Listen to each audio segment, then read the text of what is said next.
Welcome back to more Sam's Garage, presented by NHOU.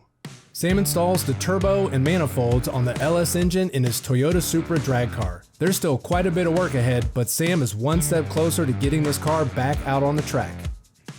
All right, so finally, I am at the stage with my Supra where I'm going to be doing the turbo kit. Went to Summit Racing, got the hooker kit for the LS engine. I'm going to put the turbo right up front.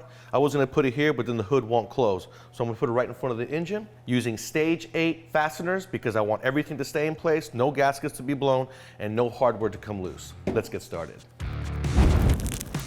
There's 2 spots on the manifold where the retainer is too short to grab either runner. So it's just gonna free float in the air. Instead of using a standard one like this, they give you a bent one like that. That way you can put that tab on the bottom side of the manifold and it's gonna grab the manifold and it's gonna keep that hardware tight. What I love about stage 8 locking fasteners, especially in a situation like a turbo. If you guys have done turbo kits, then you know that you got a 10mm bolt. Usually it's gonna have a 17mm head, but the heads are big and so it gets in the way. In stage 8, 7/16 11mm head, plenty of room around it to be able to tighten your fastener. And they give you an Allen head in the middle. And if you have a ball socket, you can get it from up here. You can very easily tighten this turbo onto its flange with no worries. Because the last thing you want to come loose, that gasket get compromised and you've lost your boost. Anywhere that there is a leak before the turbine, you're gonna lose boost. So that's why stage 8 locking fasteners is the perfect candidate when it comes to a turbocharged application.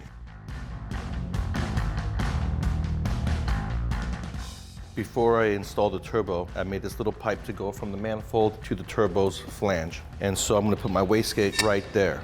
But you see I have a gap, and if I put this guy in too deep, my V-band will no longer fit. Only that much protrudes out of the V-band. So I'm gonna make the hole smaller than the flange so that I have material to weld onto. And as long as the inside diameter has a hole and get air out, it should work just fine.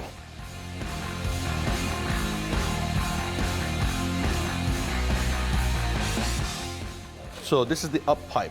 So the turbo is going to be sitting over here. So you want to make sure that anytime you have a weld, you want to make sure there's no metal, like what you see there, some rod got in there.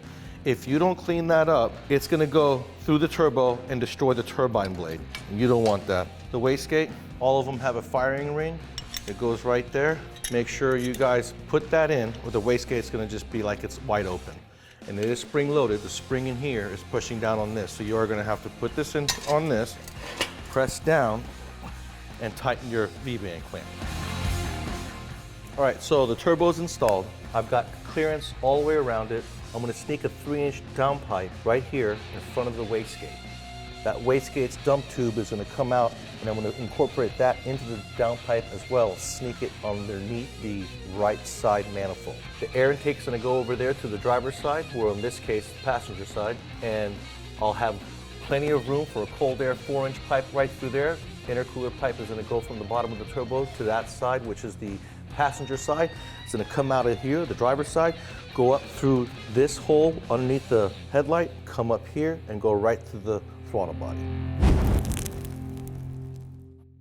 Couple more steps ahead. This thing still has a long way to go before it runs. I gotta completely do the exhaust system from the turbo.